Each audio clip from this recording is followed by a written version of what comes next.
Hace exactamente 1 millón de años, mientras tú no existías ni en la imaginación más remota del tiempo, nuestros ancestros directos caminaban sobre la Tierra con una determinación que hoy apenas podemos comprender. No tenían mapas. No tenían brújulas.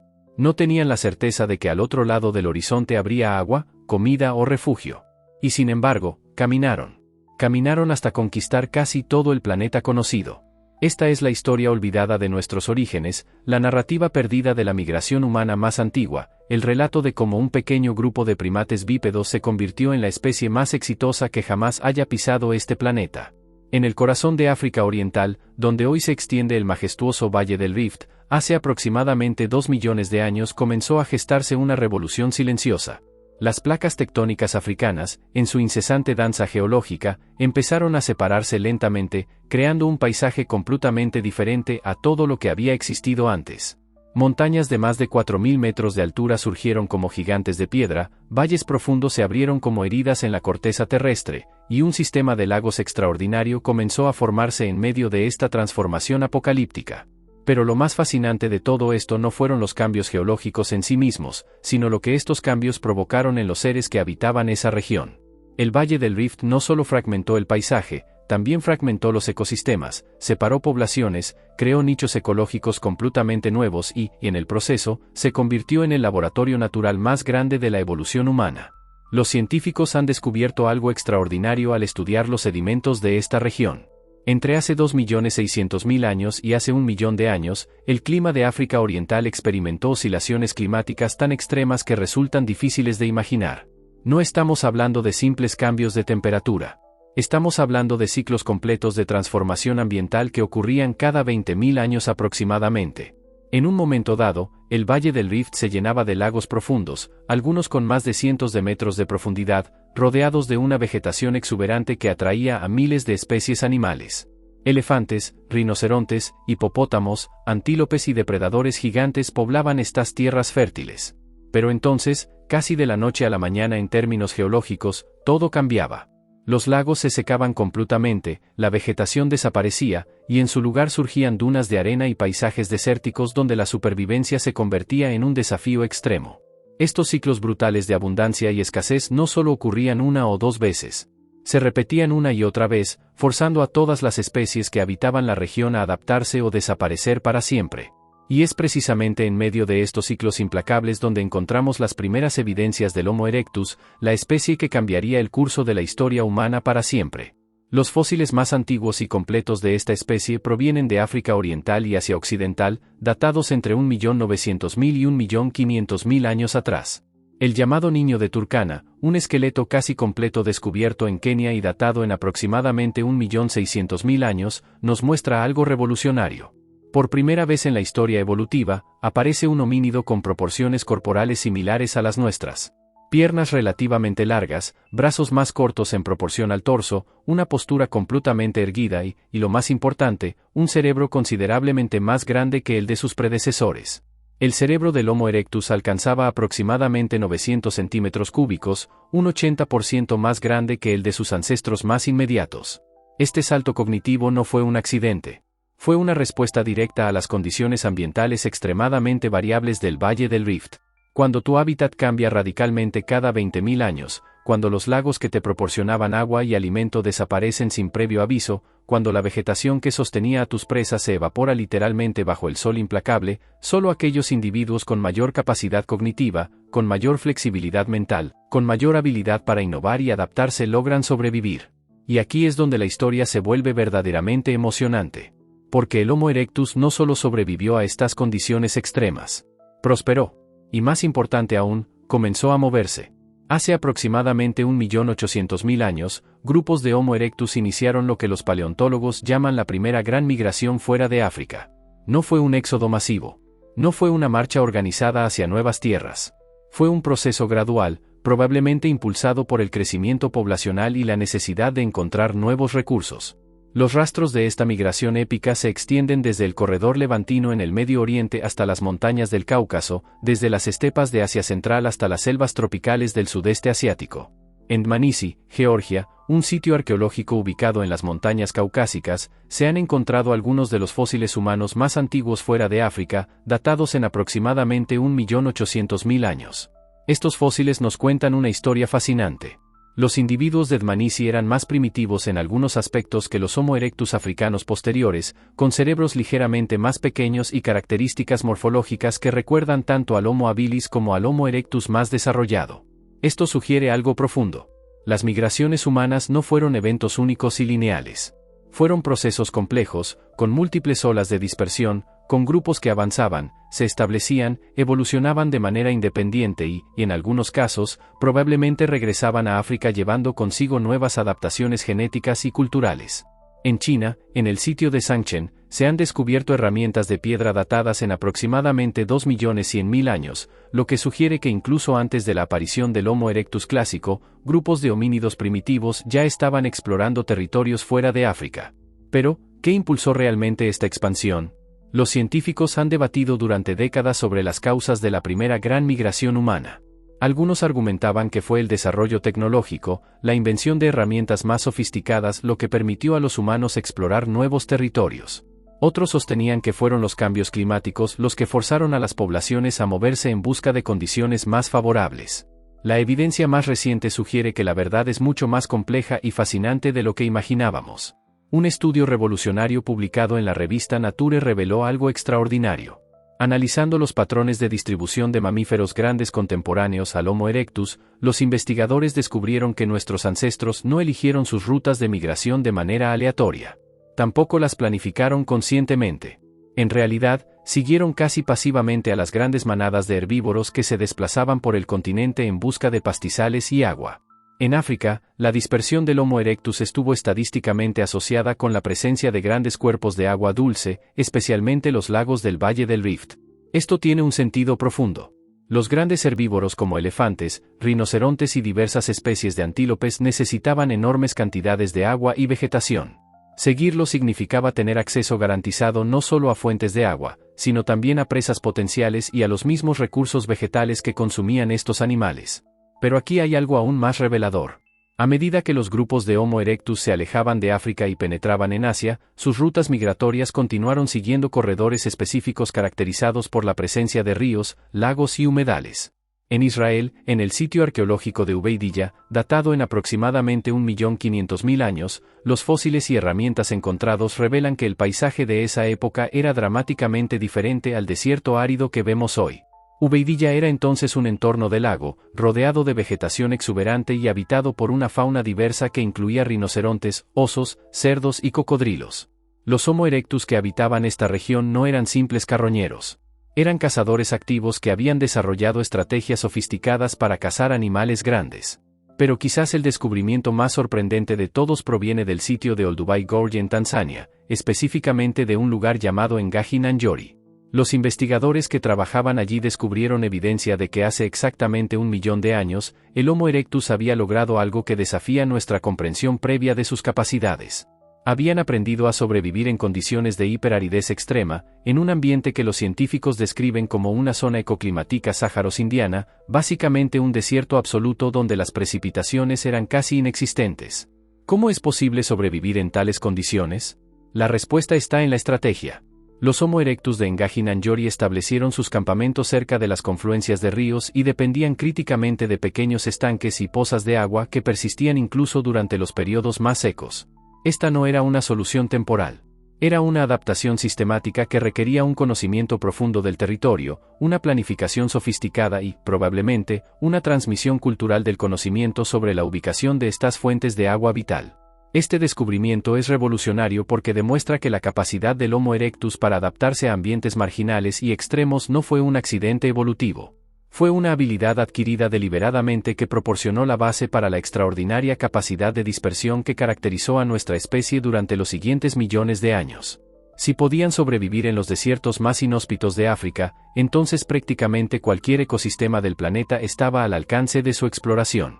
Y efectivamente, la evidencia arqueológica confirma esta hipótesis de manera contundente. Para hace aproximadamente 1.600.000 años, el Homo erectus había llegado al sudeste asiático y a Indonesia. Los fósiles del llamado niño de Mojokerto, encontrado en la isla de Java, están datados en aproximadamente 1.450.000 años. Esto significa que en apenas 400.000 años, grupos de Homo erectus habían recorrido una distancia de más de 12.000 kilómetros desde África Oriental hasta las islas del Pacífico. Reflexionemos por un momento sobre la magnitud de este logro. Sin vehículos, sin mapas, sin ninguna certeza de lo que encontrarían al otro lado de cada montaña, cada río, cada bosque denso. Y sin embargo, lo lograron. Generación tras generación, avanzando quizás solo unos pocos kilómetros en toda una vida, pero avanzando constantemente, adaptándose a nuevos climas, nuevas vegetaciones, nuevas presas, nuevos depredadores.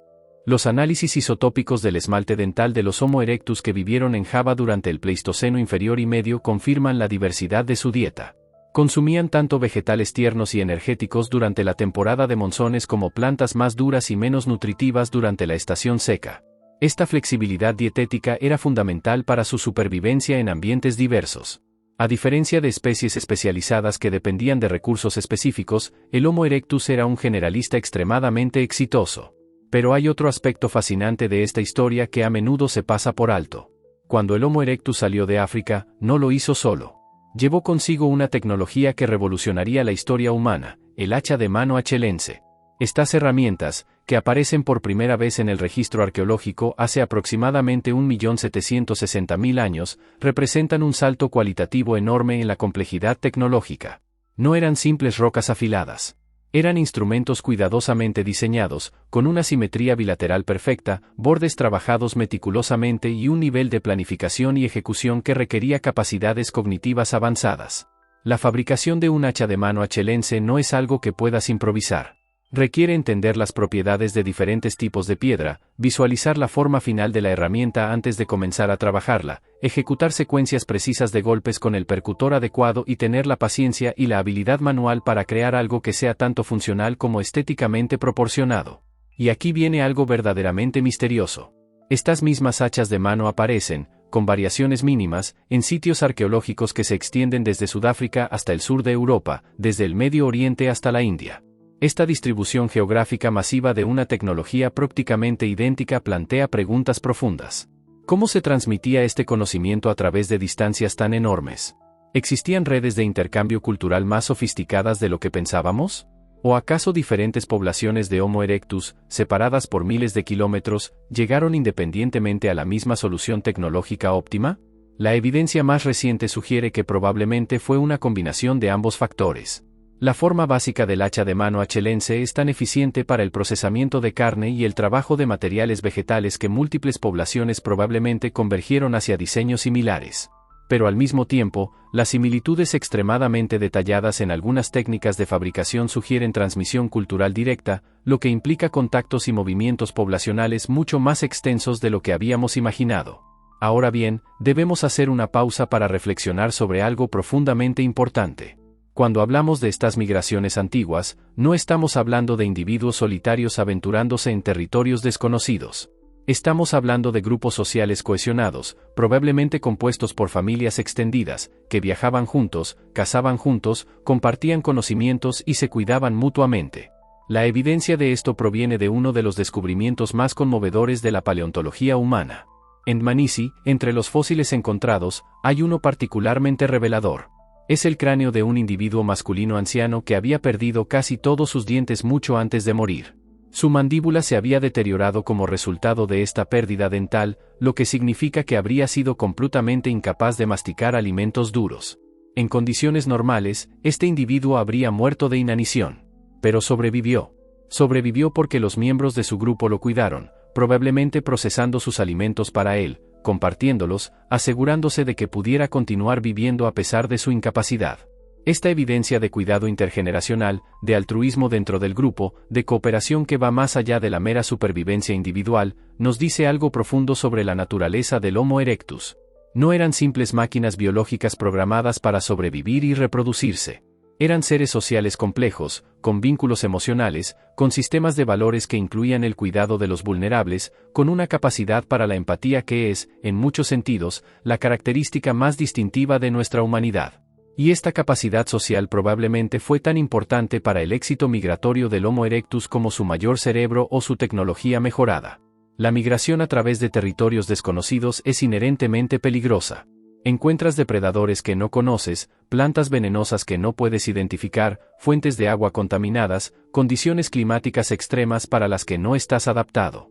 La única manera de sobrevivir en tales condiciones es a través de la cooperación grupal, el intercambio de información, el aprendizaje colectivo y el apoyo mutuo. Los estudios de ADN mitocondrial y cromosómico y en poblaciones modernas han revelado patrones fascinantes que nos permiten rastrear estas antiguas migraciones con una precisión cada vez mayor.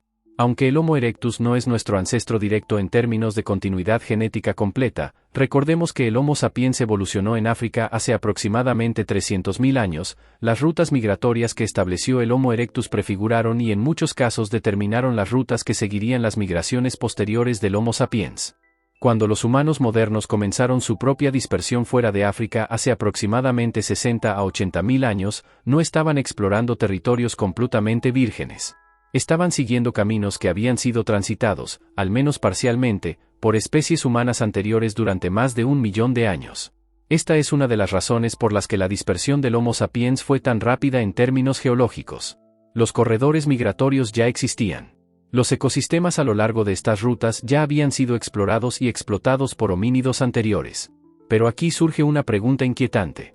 Si el Homo erectus fue tan exitoso, si logró sobrevivir durante aproximadamente 1.750.000 años, convirtiéndolo en la especie humana más longeva que jamás haya existido, si colonizó territorios tan diversos y desarrolló adaptaciones tan sofisticadas, ¿por qué eventualmente se extinguió?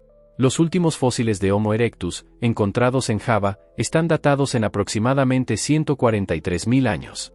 Para ese momento, el Homo sapiens ya había evolucionado en África y había comenzado sus propias migraciones. La respuesta probablemente tiene que ver con la competencia directa. Cuando el Homo sapiens llegó a territorios ocupados por poblaciones de Homo erectus, trajo consigo ventajas cognitivas y culturales que resultaron decisivas.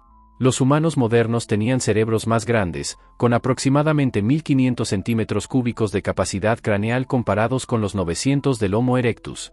Pero más importante que el tamaño absoluto era la organización interna del cerebro. Los estudios de los moldes endocraneales de fósiles de Homo sapiens muestran una reorganización significativa de ciertas regiones cerebrales, particularmente aquellas asociadas con el pensamiento abstracto, la planificación a largo plazo, el lenguaje complejo y la innovación tecnológica.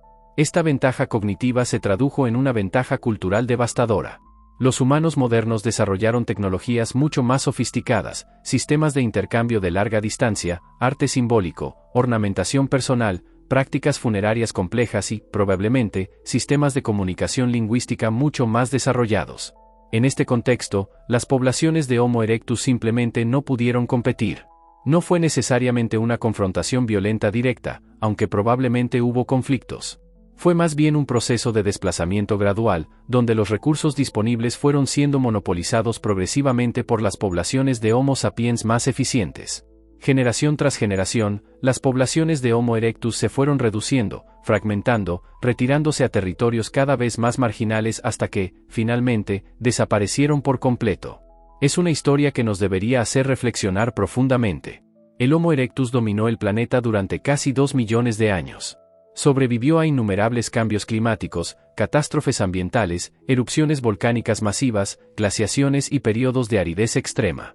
Y sin embargo, no pudo sobrevivir al encuentro con nosotros. Esta es quizás la lección más humillante y al mismo tiempo más reveladora de toda la historia de la evolución humana.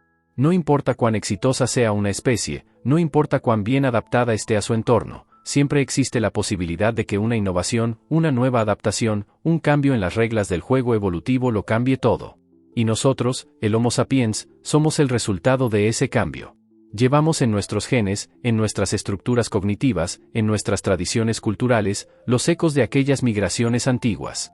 Cuando miras un mapa moderno de la distribución humana global, cuando observas la increíble diversidad de culturas, lenguas, tecnologías y adaptaciones que caracterizan a nuestra especie, estás viendo el resultado final de un proceso que comenzó hace más de 2 millones de años en un valle del este de África. Los lagos que aparecían y desaparecían misteriosamente en el Valle del Rift, obligando a nuestros ancestros a desarrollar flexibilidad cognitiva y adaptabilidad extrema. Las áridas estepas de Asia Central que forzaron el desarrollo de estrategias de supervivencia innovadoras.